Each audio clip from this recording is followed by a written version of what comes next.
Hello, welcome everyone to the Ask Ken show. And my name is Ken Lewicki of channelinginc.com. I do this once a month called the Ask Ken show, where I live channel the answers that people. So basically, the way it works is that what you could do is you can write in your questions to do with spirituality, to do with channeling, to do with anything to do with the spiritual topics at all. And I will live channel the answers here live on the air. I do this for a number of reasons, is because I want my students to be able to see what I do. Plus, I want to give them access to be able to ask these questions, because a lot of times they have great questions, but where do you ask these questions? Like, sometimes hanging out with your friends that aren't really into spirituality and stuff like that, it might be a little bit difficult to, have these kind of conversations. And even if you do have these conversations, where can you go to, get like true, good, authentic answers and stuff like that? So I do the Ask Ken show once a month. And today we're going to be doing a whole bunch of great questions. And the questions come from you. So if you're watching this today, two things I'd like you to do. One is I'd like you to just put a message in the comments, and I will see your comments come in. And then I can give you a shout out. So your name and where you're from. And then I will say hello to you. And so we have Marie. And Marie, just say where you're from so I can say hello to you. And would be great. And then also ask a question. What question do you want to know about spirituality? And I will live channel the answers right here live on the air. And if you want to know more about me and my website and what I do, please visit my website, channelingincorporated.com. That's where all the magic happens. You'll see all my different live trainings, channeling trainings, animal communication trainings, Ascension Group Healings, all sorts of cool stuff like that I do on a regular monthly basis. And from Vermilion Bay, yay, awesome, yes. Welcome, Marie. Thank you for tuning in. So the first question that I have today is, how do I channel in a noisy environment? How do I channel in a noisy environment? A lot of people, what they want to do is they want to get to a point where they want to think that they have to have the ideal environment to channel. And I do agree, it's a lot more conducive and easier to channel when things are all just like perfect, ideal conditions. However, that's not life. And where I want to get all my students in their channeling journey is I want to get them to a point where they can channel anywhere, anytime, on the spot, in the moment, any environment, any situation. Why? Because this is important for when you are like, let's say you're having a conversation with somebody and you're like, oh, maybe I should share this, maybe I should share that. So let me clarify this. Is sometimes you're going to come across a time when you're meant to share something that your spirit guides or their spirit guides. So I teach people how to channel their own spirit guides in channeling level 1, but then I also teach people how to channel other people's spirit guides in my channeling level 2 workshop. And that's really powerful, because sometimes when you're having a conversation, instead of it just being whatever's coming, like just kind of like winging it or whatever, and that's cool, that's fine, there's nothing wrong with that, that's totally fine. But when you can access channeling while you're having these conversations with people, wow, now you can really do some really cool stuff. So there's a couple ways you can do this. One is you can access your own spirit guides, and when you're channeling, you're working with which spirit guide you're working with, which one, and then which one's telling you to say this or not to say that, and how to say it if you're meant to say it. But then you can also take it to even more advanced levels where you can channel their spirit guides. And then you can do very similar things where you're like, okay, do I share this? Do I share that? If I do share it, how do I share it? And you're working both simultaneously with your own spirit guides and their own spirit guides. And the reason why that's powerful is because now you can get into really, really deep conversations with the person, and you can really go like really not, it doesn't have to be always serious, but it can be, but it could also be very enlightening for them and powerful for them and powerful for you. And then you're making that real powerful soul connection, which is just the magic that happens. And what you do when you do this, so I do recommend my students, when they're first beginning to practice, is to try to have a complete quiet environment. And even when they're meditating, not to have any guided meditations, things like that. Like if you want to do that, that's fine, but also include in your meditation practice what I call silent meditations. And silent meditations are where you have nothing, like no music, no nothing. You just sit in complete silence and you work on calming your mind so that you can hear the noise of your mind. You can, above the noise, you can calm the noise in your mind so you can hear your spirit guides over that. And you practice this for months and you keep practicing. But I've had people where I'm at busy spirit expos and I'm a vendor there and I'm teaching people how to connect with their spirit guides. And I would have somebody who's never ever done this before, and they come in, they pay for the session, they come around the booth, they sit on the other side of me, and then I'm like teaching them how to channel their spirit guides. And 20 minutes later, when the session's over, I'm like, so how was that for you? But they're like, well, it was good, but it was a little noisy. I'm like, yeah, I know. And despite all the noise, like the music, the noise, the other vendors, the people talking in the aisleways, the overhead PA announcements, all that other stuff, they were still able to channel. And it was their first time and they've never done this before. And I say to them, if you're able to do it in this environment, you can do it in any environment. And they're like, yeah, yeah. So just know, don't let noisy environments be a think, like don't create the belief that because it's a noisy environment, you can't channel. You can channel. So try your best to actually challenge yourself.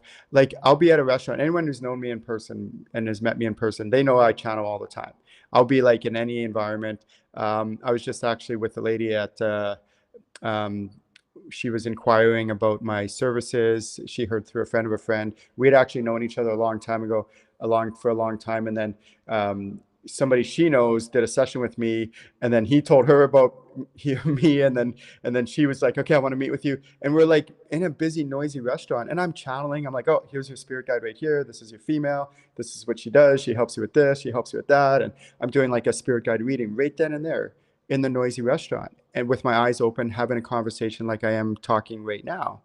And that's where I want to get all my students. So please, whatever you do, don't create a belief that you need to have the perfect environment.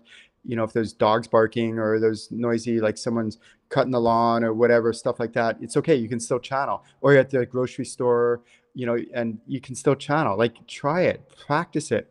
So I use the analogy of every environment is like your sandbox, your playground, your sandbox. So remember when we were kids and we'd play in the sandbox? Okay, so in that sandbox, what do? You try different things. When you're a kid, you try building a different castle or a different kind of sand structure, and you're like, oh, that didn't work. Okay, so you try something else, you're like, nah, that didn't work. Then you try something else, you're like, oh, that kind of worked. And then you try something else, and you're like, oh, that didn't work. And then you try something else, you're like, whoa, that really worked. And you're trying this, and what your sandboxes are like your different environments. So your sandboxes, try it when you're at work. And you'd be like, oh, okay, but that's really difficult. Yeah, I know, but try it, play with it, have fun with it.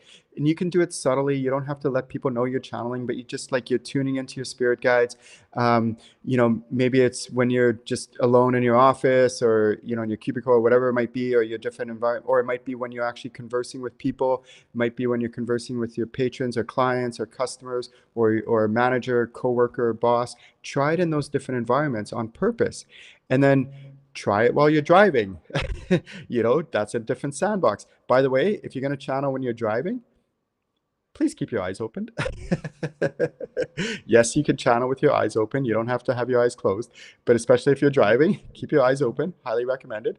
And try it when you're out with friends. Try it when you're at the grocery store. Try it when you're running errands. Try it when you're at home doing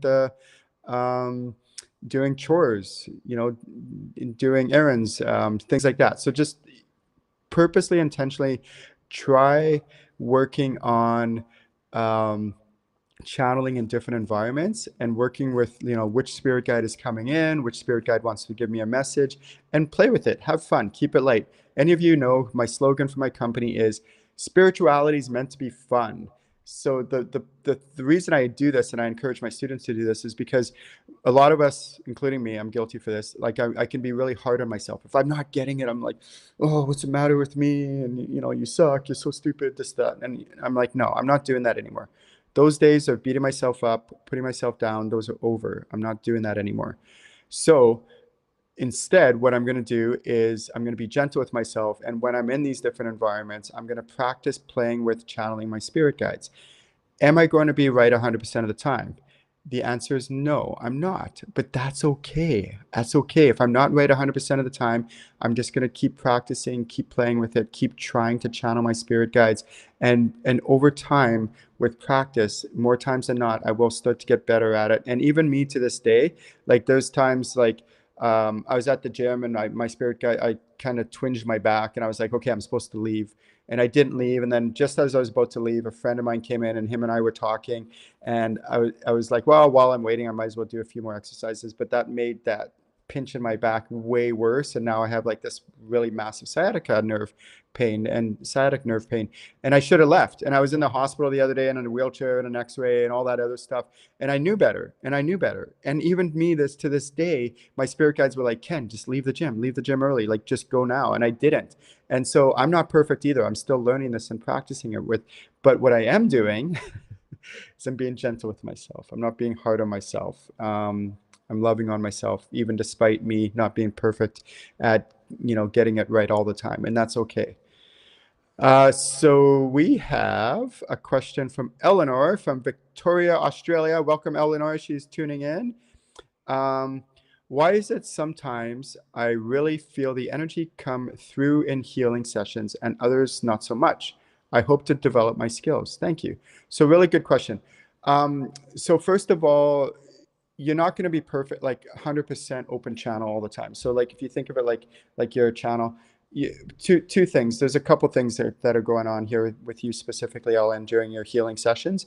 Is think of it like a hose. Okay, so like a hose. If sometimes when there's a lot of variables that can cause this, but let's assess a few of these variables that could cause this hose or channel to be tighter. So some could be anxiety, some could be just stress from everyday life, some could be that you're just you need some healing and clearing, which we all do. Things have happened in life. Like it's kind of like your bed sheets. Your bed sheets, like you're like, well, why do I need to wash my bed sheets? I washed them last year. Well, no, like, you need to wash your bed sheets on a regular basis. Some, depending on who you are, you like to wash them more, once a week, some once a month is fine, some once a week, some once every 2 or 3 days. That's fine. But either way, they don't stay clean forever. So it's kind of like us. Life happens. And because of that, we need to do some healing and clearing on ourselves on a regular basis, which is why I do my monthly Ascension Group Healings. And so tune into those so you get your monthly healing. And I keep the prices super low on purpose because I just want people to access it and get their healing. It's really important to me. Even if you don't do anything else with me, just come to my Ascension Group Healings. You can also, I do healings in my sessions and things like that. So that's another thing that could be. So think of it like that hose isn't quite as clean or clear as it can be. Another reason could be that, so what a little technique that I do when I do my healing sessions is I try to draw in what I call source energy. So I purposely, and if you're watching this at home or wherever you are, please try this. I encourage my students to, even no matter where you are, it doesn't matter. And you don't have to make it really obvious what you're doing. You should just take a deep breath. So I'll show you what I mean in a moment. So basically what I'll get you to do is I'm going to get you to draw in what's called source energy. So source energy actually comes from way up above, and then it goes through your whole body, but it actually goes in both directions. A lot of people think that source energy just comes in one direction. It doesn't. It flows in both directions. And make sure you go all the way down to your lower part of your body as well. So if you're watching this, I'm going to get you to do this right now. I'm going to get you, before you do it though, feel how you feel now. So just feel how you feel now, right now. And then now I'm going to get you to take a nice deep breath and draw in source energy through your crown. 3, 2, 1, everyone. Nice deep breath. And run it in both directions. And really try to flood it through the rest of your body. Okay, so the reason why I'm getting you to do this, so really do this. Just keep doing it. Flood it through both directions, through your whole body. And do you feel the difference? Man, I'm getting goosebumps just talk about this. Whoever's watching this right now or watching the recording, I can feel this. Like, even if you're watching the recording, I can still feel people who are going to watch this later on. It's really wild. Like, when you go into the timeline, like, of the future, and I'll teach you how to do this, by the way. If you ever see me doing anything really cool, I'll teach you how to do this. I don't hide anything. I don't have that scarcity mindset where I'm like, I need to keep stuff to myself. No, I'll teach you everything I know. And I want to do this so that you can do what I'm doing and even greater than what I'm doing. And so you could go out there and touch people's lives in ways that you never would have thought possible. So if you feel your body now, what do you feel different? And if you're watching this, write this in the comments. This is an interactive, the Ask Ken show is interactive. So please say your name, where you're from. I'll give you a shout out. So we have Michelle Hurley. She's saying, yeah, makes a difference. She can feel it. And I can feel it right now. Like, it's just coursing through me right now. And so even if you're not doing healing sessions in between your healing sessions, if you are a practitioner, but even if you're not a practitioner, try doing this technique where you could be doing it at work. You could be doing it when, if one of your family members upsets you, like a kid or a spouse or something like that. Just take a deep breath. Draw on that source energy from way above your crown, draw it in, and then run it both directions and flood it through your body. And it's a really powerful way to do this. Yeah, like a live wire. Good work, Marie. Yeah. Okay. And really work on trying your best to do your regular healing and clearing. But also, too, another thing that I've noticed when I'm doing my healing work is that I'm not always going to feel things. And that's for a number of reasons. So some of the reasons could obviously be me. I talked about those. But sometimes it's the client. For example, like, one of the things that I do in my later levels, my expert level, is I teach people crystal channeling, which is super cool. So I get them to hold a crystal that they have. So I do all my workshops online, and I say, okay, grab a bunch of crystals, and then during this exercise, to prep them, to set them up, I get them to pick a crystal, and I say, okay, now hold that crystal, feel what that crystal feels like. And then they do that, and then they do psychometry. They read information from the crystal, which is really cool. I teach psychometry as well. And then I say, okay, now put your crystal down.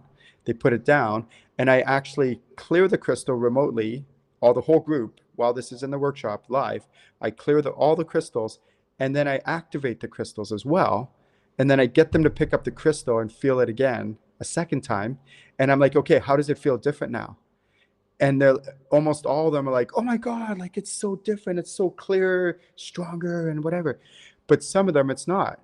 And here's why, is because for some people, or for some crystals, they're not necessary. They don't need clearing or very little clearing, or they don't need activation or very little activation, because they're already, like a quartz crystal, for example, doesn't need clearing because it's a self-clearing kind of crystal, and it doesn't usually need too much activation. It can a little bit, but it's not a huge contrast.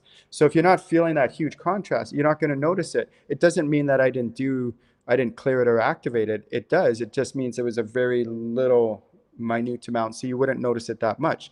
So when you're doing healing and clearing on some people, depending on what healing modalities you're doing, if you have 10 people in a row, 10 people in a lineup, and you do the same exact healing modality on all 10, are you going to feel it identically in all 10 people? You might not, because some people need it more than others. So same thing with people's chakras. If you're doing Reiki, for example, or any other kind of energy healing modality on people's chakra systems or the individual chakras, you might notice that some chakras need more healing. Well, the same thing with individuals. So sometimes when I'm doing, like, let's say I'm clearing somebody's etheric self. Okay, so sometimes I'm clearing it, I can really feel it. I'm like, wow, this one definitely needs a lot of clearing. But then other people, I clear their etheric self, and I'm like, okay, it doesn't need too much, but it does need some, and I don't feel it quite as much because it's not as prominent in that person. So these are really cool, powerful, healing little tips. And don't be hard on yourself. So again, sometimes it is you. So with channeling, what you can do, there's a couple things that's powerful about channeling, is you can check, is it me that is the reason I'm not feeling it as strongly? Is it me, or is it the client, or what modality I'm using on that client, or is it both? And if it's you, you can ask your guides, okay, what can I do to get myself into a more conducive state, to be a more clear channel so I can feel more, so I can channel more energy through me to do healing on my clients. The second thing you could do is you can check their spirit guides to see how you can really increase the healing that you're doing on the client. And that's really advanced form of channeling, and it's really powerful. I teach that, and it's super cool stuff. So welcome everyone to the Ask Ken show. This is where once a month I do live channeling. If you're watching this, please write your name, where you're from. I'll give you a shout out. So we have some people tuning in from, we have Shelly tuning in from Lethbridge. Welcome, Shelly. And we have Everett or Easy Rider. He's tuning in from Virginia Beach. Welcome, Easy. It's so great to hear from you. See you again. Yeah. So what I'd like you to do if you're watching this is ask a question. Type in the comments. What is your spiritual questions? Anything spiritual or anything about me? If you want to know about me, like, you know, how I got started in channeling and cool things like that. That's a whole story, you know, or anything like that you want to know about spirituality and channeling. And also, please feel free to check out my website, channelinginc.com, where you can see all my different spiritual events that I do on a regular monthly basis. So let's go to our next question. Our next question is, what is the difference between sympathizing, empathizing, and being an empath? Being an empath. Okay. So this needs some clarification, because there's a lot of people out there that they kind of mix up the words, like between what's sympathy and empathy, or is empathy and an empath, is it the same thing? And the answer is no, it actually isn't. Let me clarify what the difference is. So sympathy is when somebody is going through something, but you haven't gone through it yourself, but you can sympathize with them, like what they're going through. So let's say somebody was, I don't know, robbed, you know, got robbed or mugged or whatever. Okay, so they got mugged, but that's never happened to you. But you can, they're telling you about their experience, and you can feel their pain, and there's, you know, like what happened, but you haven't gone through it yourself, but you can sympathize with them. That's sympathy. Empathy is different. Empathy is when you've actually gone through it yourself, you've been mugged yourself, they've been mugged, and that person comes to you and is telling you about their experience of being mugged, and you're like, I can empathize with you. I've gone through it myself. And that's a way deeper relation. It doesn't mean one's better than the other. It's just one you have experienced, one you have not. That's empathy. Being an empath is different. An empath is somebody who's highly sensitive to people, places, and environments, you know, like, and can feel other people's emotions, like really, really, really sensitive. So empathy and sympathy have nothing to do with being an empath. You can have, so about 1 in 10 people are empaths of the world's population. I would say about 90-95% of people who come to me are empaths. Most likely, if you are watching this, you're probably an empath. If you're watching this, shout out, you know, give a shout out, say hi, say, yeah, I'm an empath, because most likely you are. I would say almost all people are. And a lot of people who come to me think that being an empath is a bad thing, because they're always feeling people's emotions, and so extreme, and sometimes it's overwhelming. Some people have difficulty going into public places like malls or different events and things like that. What I do with my students is I teach an empath development courses and trainings, and I also help them build their infrastructure, their spiritual infrastructure, strong enough so they don't feel as much of that external energies affecting them detrimentally to the extreme. So for example, before, like when a client comes to me before, they might be feeling stuff like an 8 or 9 out of 10, where they're totally like debilitated. They can barely function, sometimes for hours or maybe even days or maybe even longer. And then I have and then through the work over the months, I'm not going to say it's overnight, like it's not one session, but I do work on it every session through a number of means. A lot of it is healing and clearing. A lot of it is spiritual upgrades and things like enhancements, things that I give my students. And so then over time, like a relatively short period of time, a few months, now they're still going to feel energies and emotions from others and environments and things like that, but it might be a 4 or 5 out of 10 instead of an 8 or 9 out of 10, which is much more easier to manage, and it's not so debilitating. But And this is where the but comes in. But you can actually use being an empath as a superpower and do really, really, really cool things with it. Okay. And I want you to, if you're an empath and you're watching this right now, just know that it's not a bad thing. It's actually a good thing, because when you are an empath, you can do really cool things. Like you can sense things on a really sensitive level that other people, it would just pass by them. So for example, when I first started getting into spirituality 20 years ago, back in 2004, there's spirituality is a big, wide umbrella of different disciplines. And I was really focused on those first 5 to 10 years on things like meditation and channeling and other things like that. And then later on, many years later, someone introduced me to crystals, and I started getting interested in crystals. But I would hold this crystal and I'd be like, I don't feel anything. It just, to me, it's like a rock or something. It just, I don't feel anything at all. So what I started to do is I started with my healing and clearing and other spiritual upgrades. I started working on like my sensitivities, and I started getting like really sensitive to this. But now I can feel crystals like super strong. I don't even have to touch them and I can feel how strong they are. It's so cool. And I use that on purpose to do really cool things, because like later in my workshops I teach what I call like crystal channeling, crystal healing, where I teach people how to use crystals to do healing, but you need to know and be sensitive enough to be able to do this. So same thing, similar concept with being an empath, is when you're an empath and you can feel these sensitivities, you can actually do super cool things. And how awesome is that? And I want you to, because again, about 1 in 10 of the world's population are empaths, which means 9 out of 10 are not. It doesn't make us better or different. Don't go into that stuff, okay? Stay humble.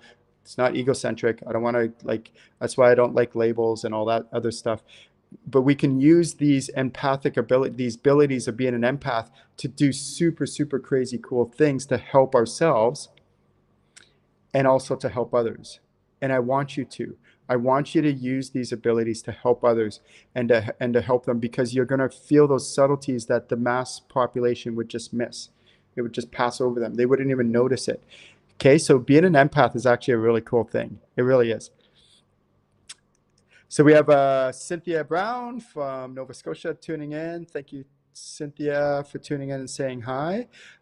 We have Natalie.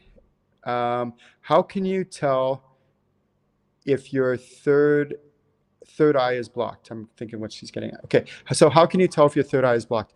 A lot of people put a lot of emphasis on third eye, and I'm not against that. I think it's great. So depending on which theology, which training you take, Reiki teaches you have 7 chakras. Some other modalities teach you have 9, some 12, with this and that. I'm not going to get into all that. Like, it's not that they're wrong. In general, there's 7 major chakras and a whole bunch of minor ones. So it depends if you count those other ones as well. Too many times people put emphasis on a certain chakra, and there's nothing wrong with that. All chakras are super important and are vital in our overall health. So for example, you could look up, for example, on your on the internet, you can look up things like aura photography, for example. Okay, so I was just showing this to somebody the other day. So aura photography, or 10, 20 years ago, they didn't have the technology that they have now. Now they have technology that can prove that we have an auric field. And so I've actually done it where I've done healing on, like, somebody has taken an aura photography, like they're very expensive, the aura photography equipment, the really good ones. You have to get the good one for it to be really good. They're several thousands of dollars. And I've had people take a picture before, and then I've done healing on them, and then take a picture after, and you can actually see the difference. It's like crazy cool, like a before and after picture of that person and their auric field. And there's also technology. So my point is that before 20 years ago, 20, 30 years ago, our auric field always existed. People's auric fields always existed. We just didn't have the technology to prove it. Now we have the technology that can capture it, which is really cool. And the same thing with our chakras. We actually have camera systems, technology that can capture our chakras. And you'll see that each chakra plays a very important, vital role.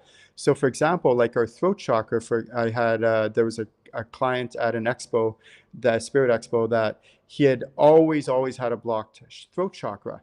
And then like where he would always whisper. He was always whispering, and people would be like, come on, like speak louder, project your voice. And they would keep telling him that, and he would keep trying to do that, but he just couldn't do it.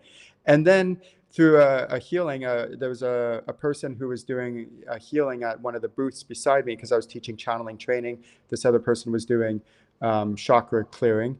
And he had his chakra cleared, and I witnessed this, and there's a whole group of people who witnessed this. When he had his throat chakra cleared, he stood up and he said his first words, and his voice just boomed. Even his teenage daughter started crying. She's like, Dad, I could finally hear you. And everyone else was shocked. I was shocked. Everybody was shocked, because his throat chakra for the first time in his life was opened.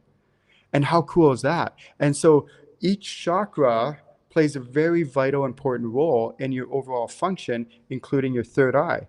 So a technique that you can use, that I teach my students in my channeling level 1 workshop, is to assess your chakras. So you can read stuff online and books. You can even take training, all that stuff. Doesn't mean you're going to learn actually how to assess your own chakras. You might not.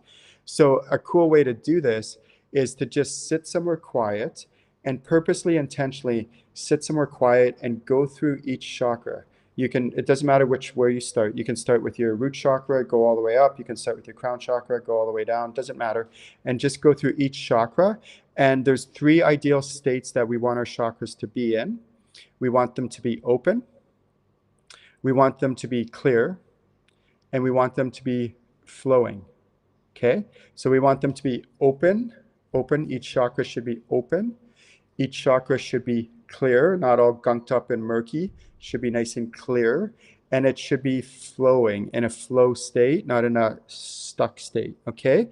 And also, in addition to that, is ideally we want each chakra to be in relatively same proportion. We don't want one over-functioning and one under-functioning and so on. We want them to be relatively equal in all 3 states. Equally open, equally clear, equally flowing, so that they're working together. The thing that's really important that a lot of people don't know about to do with chakras, and it's what I call like a chakra string. So it's a string or a connection that goes in between each chakra and all the chakras. So sometimes that string, that cord, that chakra, but the string between the chakras, could be a couple things that I've noticed that can happen with some of my clients, is sometimes that string between the chakras isn't quite as thick and solid, and the connection between the chakras isn't as powerful as it can be. So you can do healing on that string. Sometimes the chakras are crooked. It could be this way, it could be that way, it could be forward or backwards, or it could be torqued or so what you can do is you can actually straighten that string, so all the chakras like come into alignment, kind of like those Christmas lights. You just pull the string, and then all the lights go nice and straight, kind of like that. And another thing that can happen with the chakra string is that sometimes it can actually become like kind of crooked. Okay, so you want to make sure that the chakra, the string or the connection between the chakras is also at its optimal health as well. And you go through each chakra and the chakra string, and how do you do that? There's a couple methods that I use that I do that. One is called medical mediumship, where I can scan the person directly. Another method is through what Reiki and other energy modalities teach, is where you can actually feel. So if somebody's laying on a Reiki table, you can feel the different chakras and then you know which one needs work and which ones don't. And then you go through each one. That's energy. You're actually using tactile energy healing to do that, which is really powerful. And then another way, which is my favorite, but they're all my favorite, and I use all 3 of them. The third way is using channeling. So you're working with your spirit guides, you're working with their spirit guides, you're adding medical mediumship and energy healing, energy medical mediumship is what I call it, energy medical mediumship. All 3 of those combined to get the maximum results for your students. Do I teach all this stuff? The answer is yes, I teach all this stuff. So how do you know if your third eye chakra is blocked? You focus on it and you assess it. Is it open or is it closed? Is it flowing or is it in a stuck state? Is it clear or is it murky? And you go through those 3 questions, and you can do that for all 3 of your chakras.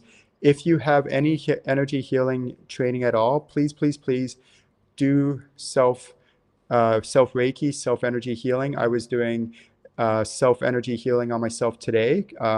One of the most important things that I want my students to do is when I teach them these modalities, I want them to use them for themselves so they feel empowered, because too many people, they disempower themselves by thinking, oh, I can't do any of this myself. I need to go to a healer. And then they give all their power away to the healer. Let me say it a different way. If you have any healing modalities at all, please use them on yourself. And yes, go to healers as well to complement the self-healing you're doing on yourself. Does that make sense? So you're doing self-healing on yourself, and please, yes, go see other healers as well, like attending my Ascension Group Healings and things like that. Okay, so they're both important. I do that. I go to healers on a regular basis. I encourage my students to go to healers on a regular basis. And I also do self-healing on a regular basis. Okay, great question. Thank you, Natalie. Awesome question. She's currently in the process of attending my channeling workshops, which is so great. My certification weekend workshops. I love it. Okay, let's go so if you're watching this, please say your name, type in the name in the comments and where you're from. I will give you a shout out. This is the Ask Ken show. Also, when you get a chance, please go ahead and leave a check out my website, channelinginc.com. You'll see all my upcoming events coming up. And both Michelle Hurley and Marie have said, yeah, they're doing Reiki on themselves on a regular basis, good basis. So I love hearing that. I really do. Please, please, please, even if you haven't done it in a while, please do it. And I just really encourage my students, whenever you learn any modalities, to try to use it for self-empowerment reasons. That's really important, really close to my heart. All right, let's go to our next question at the Ask Ken show is, can people subconsciously block themselves during a psychic reading? And the answer is yes. Okay, so what this means by subconsciously, okay, let's say I'm at a Spirit Expo, and so those of you who don't know my history, my past is, I used to do the tour, like go around touring different spiritual expos and be a vendor there, North America, throughout Canada, United States, and I would travel from just like location to location, set up a booth and have clients. And usually I was one of the busier booths, and I would teach people how to channel and do other things, all sorts of other different modalities. And also I've put on my own spirit expos. I've also put on my own spiritual retreats and cool things like that. So let's say, for example, I'm at a spirit expo, I'm a vendor. Somebody comes and they want to learn how to channel their spirit guides. So I'm working with somebody, they're sitting across from me, and I'm teaching them how to channel their spirit guides. And I usually have a volunteer at these spirit expos because I'm busy doing, sessions with people, client sessions, channeling training sessions. And so the person, somebody who's on the other side of the booth is like, okay, yeah, I want to sign up for Ken's session. So they sign up on a piece of paper, they pay the money, they're all ready, they're waiting in queue. And then when this person in front of me is done, I go, thank you very much, namaste, they leave. The next person comes, they sit down, and I check, and I'm like, oh, they're not open. They're blocked. And it's not that they're blocking me. They're just, so there's something called permissions.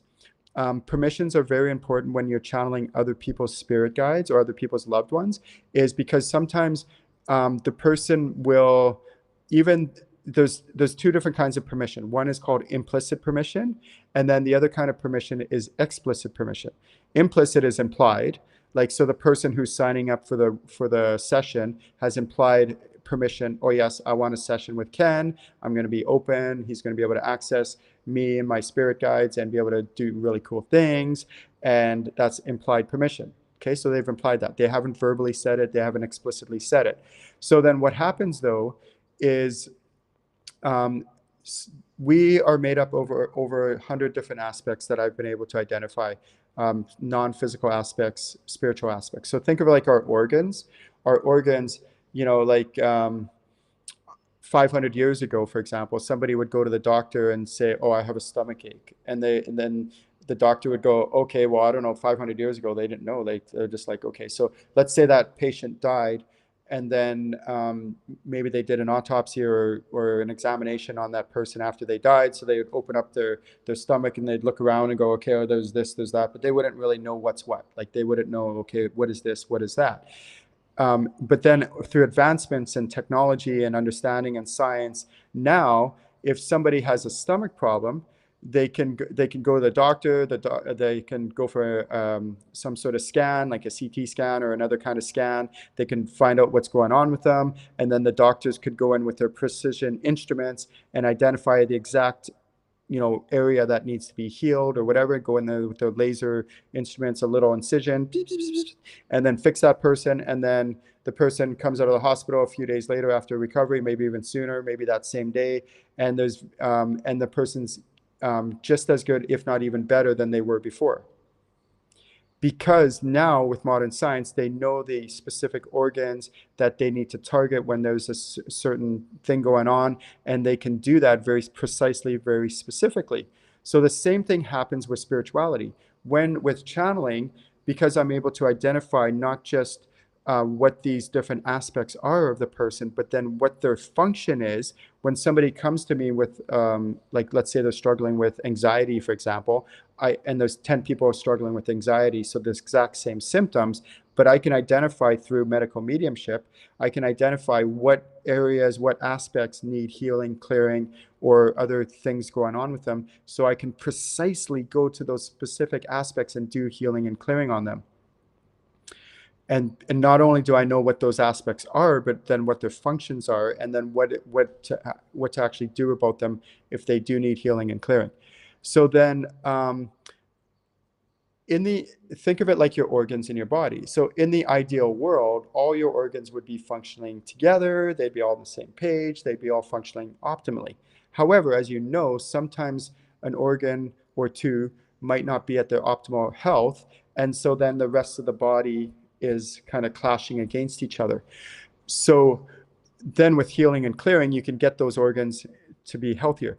Sometimes what happens is when somebody comes to you for a reading or a session, whether it's a healing session, a reading, or something like that, in the ideal world, all their different aspects would be all happy, singing kumbaya, on the same page, doing the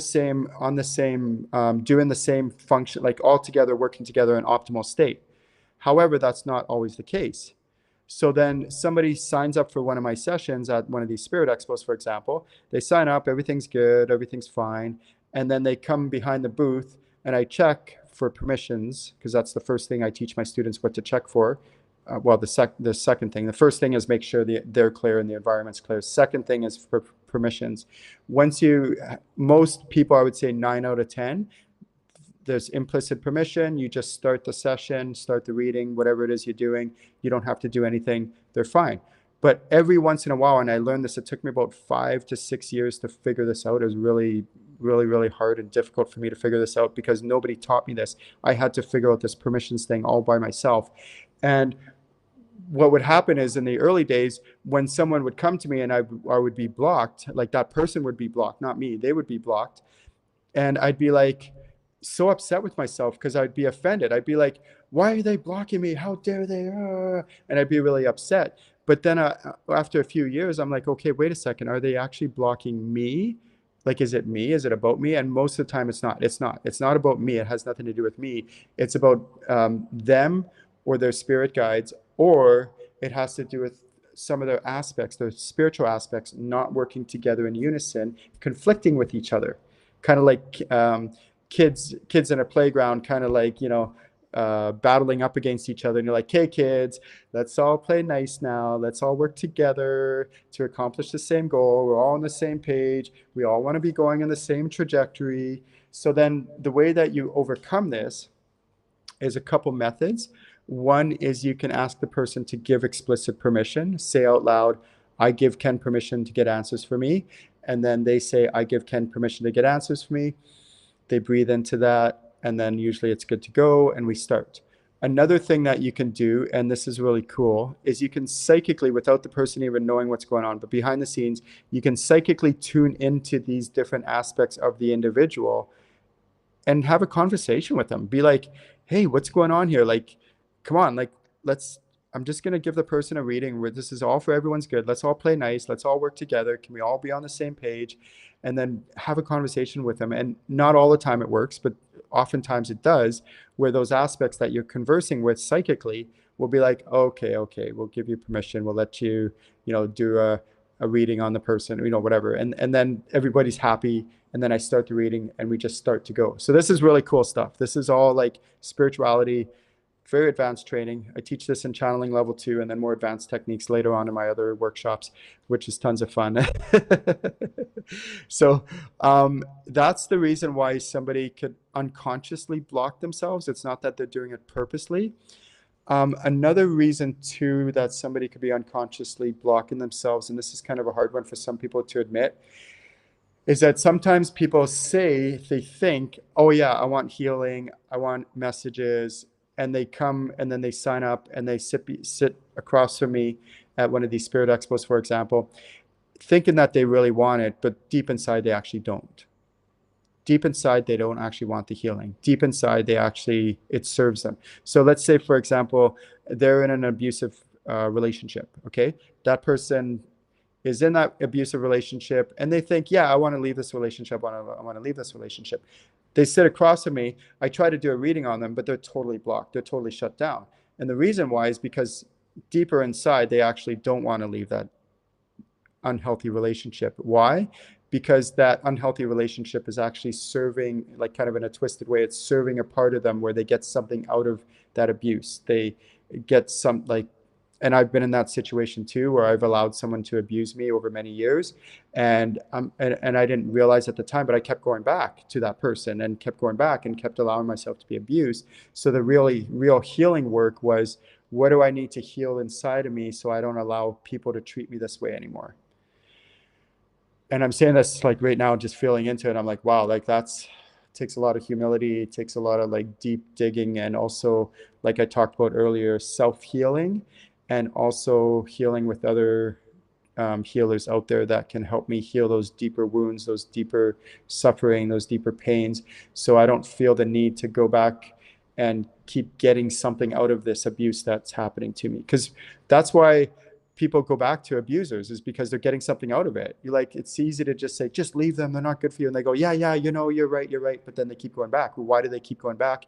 Because they're getting something out of it. And I've been in that situation. So sometimes the person comes to me and they say, oh yeah, I want this healing. Oh yeah, I want this reading. But really they don't. Intellectually they do, but their body doesn't. So then through the methods I just explained, I get them to have all their aspects on board. So they're like, okay, yeah, I actually do want this message. Okay, yeah, I actually do want this healing. So I don't have to go through this suffering anymore, because it's not good for me as a whole, my whole body, my whole aspect, and also like where I really want to go in the long term of my life in my journey. Okay, so I hope that helps. A really good question. Love that question. So this is the Ask Ken show. If you're watching, give a shout out, your name, where you're from, so I can say hi to you. And also, if you have any questions about spirituality, please feel free to type in those questions in the chat box. I will see those questions and I will answer those questions live on the air. I will live channel the answers. I have a question from Michelle from Perth, Australia.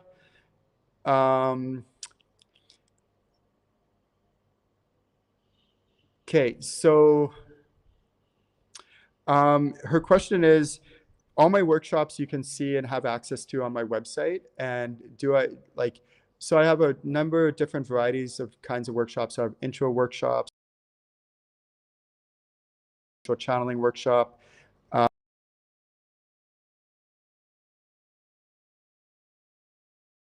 workshops. I have intro animal communication workshops and a bunch of other live events. If you have any questions about any of the other workshops, just private message me. I'll try to get back to you as soon as I can.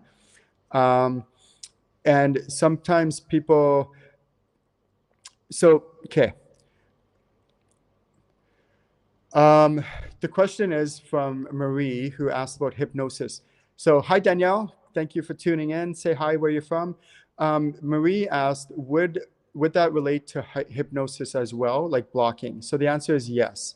Again, I'm checking right now. So I've actually trained a lot of hypnotherapists, They've come to my training. I've trained almost every kind of practitioner you could possibly imagine, people from all different walks of life. I would say 90% of all the people who come to me are in the healing industry or the helping industry of some sort, like in some sort of aspect of the helping industry. And I help them to take what they're already doing and take it to way more advanced levels. So in hypnosis, yes. Like again, if you have 100 clients that you're trying to take through a hypnotic state, some you notice will block you. And that's oftentimes the reason why, is because their other aspects aren't fully on board. And through the channeling techniques that I just discussed, you can actually go ahead and get those aspects on board. Okay, let's go to our next question is, okay, what is the difference between animal spirit guides and totem animals? Okay, so animal spirit guides, let me clarify, like totem animals, there's different terminologies. Sometimes what will happen is throughout different parts of the world, the different cultures will call the describing things the same thing differently. For example, your chi, which is just above your belly button, depending on the culture that you're in, it's chi, ki, prana, dantian, and so on, like depending on which culture, which part of the world. It's all the same thing.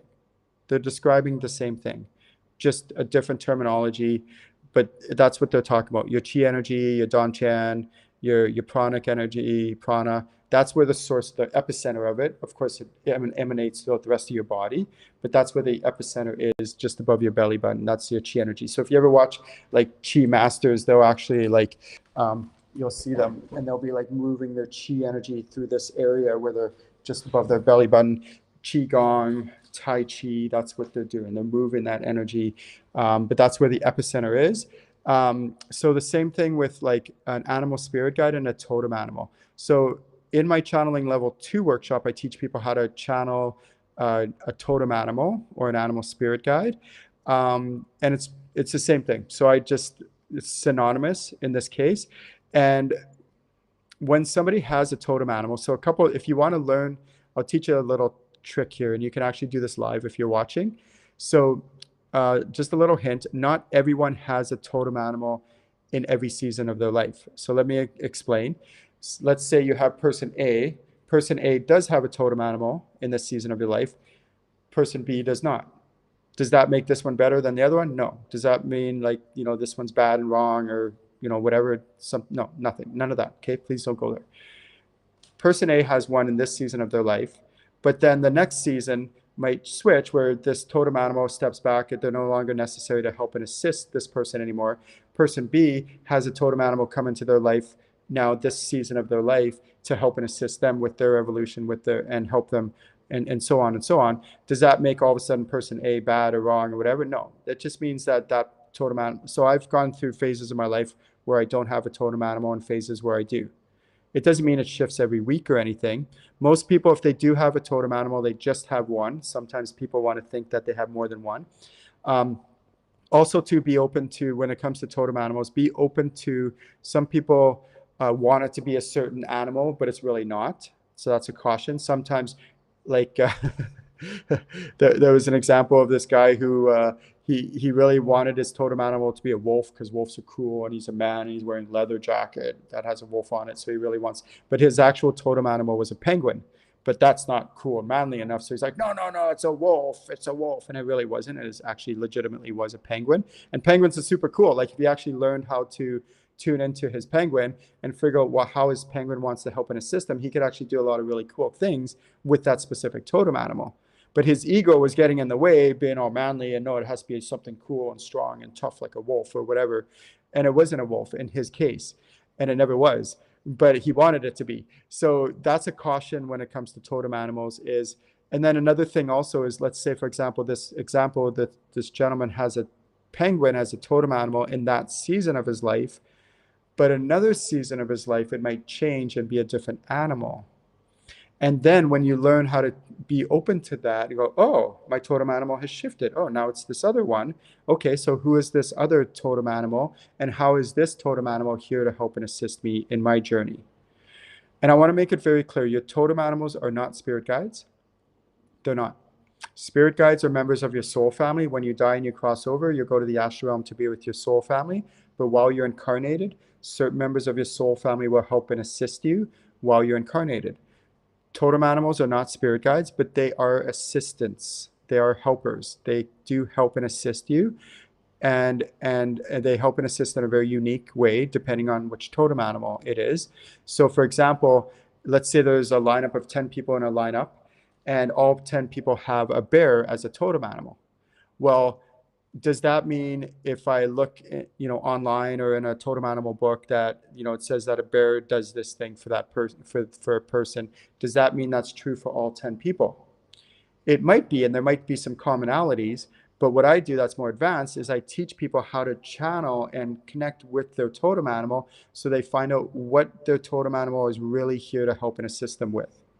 Not just guessing, not winging it, but how they can help and assist them, and not just, sometimes it changes how they help and assist because what's going on in your life changes. Like, you're going through one thing, and then your totem animal is helping you in this certain way, and then now you're going through another circumstance like a few weeks later, and so your totem animal can help and assist you in a different way. It's still the same totem animal, but they're just helping and assisting you in different ways. So what you can do is you can feel around you right now and see if you have a totem animal, and you might not. If you don't, that's okay. Next season of your life, you might.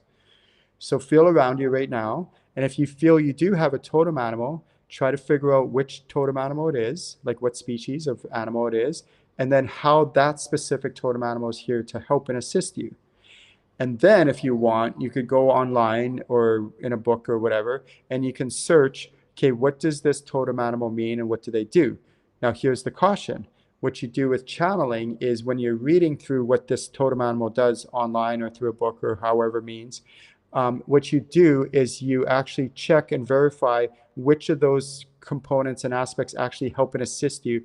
What totem animal, what like when you're reading through what the totem animal does, it might not apply to you, or it might apply to you, but figure out like how it applies to you specifically, rather than just guessing or winging or taking everything you say on the internet at verbatim, because some of it might not apply to you, but some of it might. But then here is what you do is you ask the next question is, okay, what is not on there that my totem animal helps me with that is not listed on the internet or this book? And your totem animal through channeling will be able to tell you, oh, I also assist you with this. I also help you with that. And I also assist you with this. And you're like, oh. And then you can really start utilizing your totem animals to help you in your everyday life.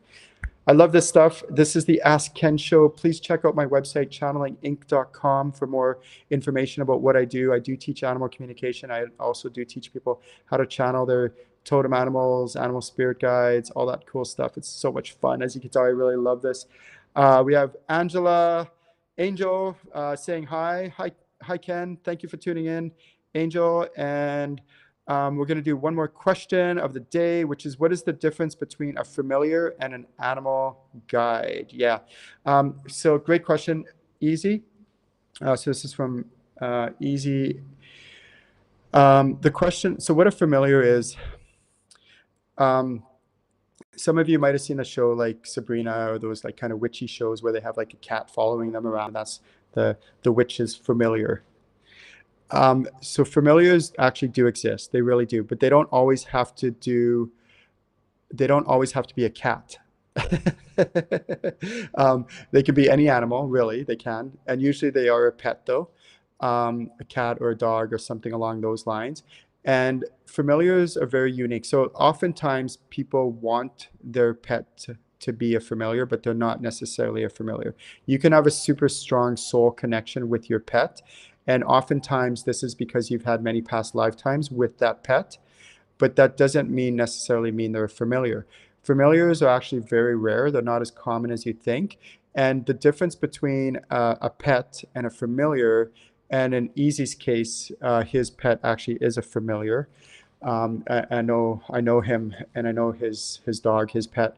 In his case, it actually legitimately is.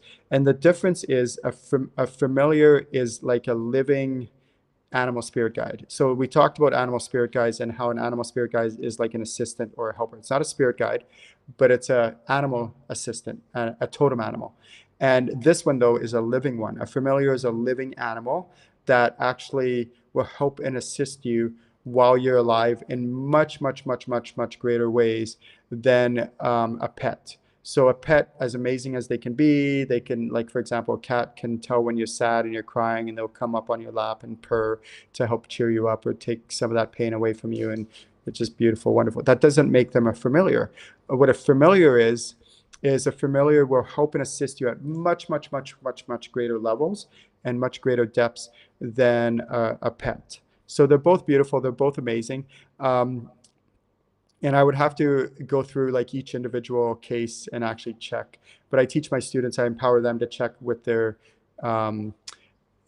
animals in my animal healing and communication workshop. That's a whole technique and a whole module, a whole section I teach about familiars and animals. And I also teach animal healing, which is super cool, how to do all sorts of crazy cool, like use crystals to do crystal healing on animals, how to channel and use dragons to do dragon healing on animals. And then I also give attunements on how to attune my students to utilize angels to do angel healing on people, which is super cool, like just like phenomenal kind of stuff. And you can also use these same modalities on humans, of course, but we do it in the animal healing and communication workshop on purpose to practice doing that on pets, because pets are much more simpler and humans are much more complex. But once you start learning those modalities, you can use them. Obviously, they're very transferable to others.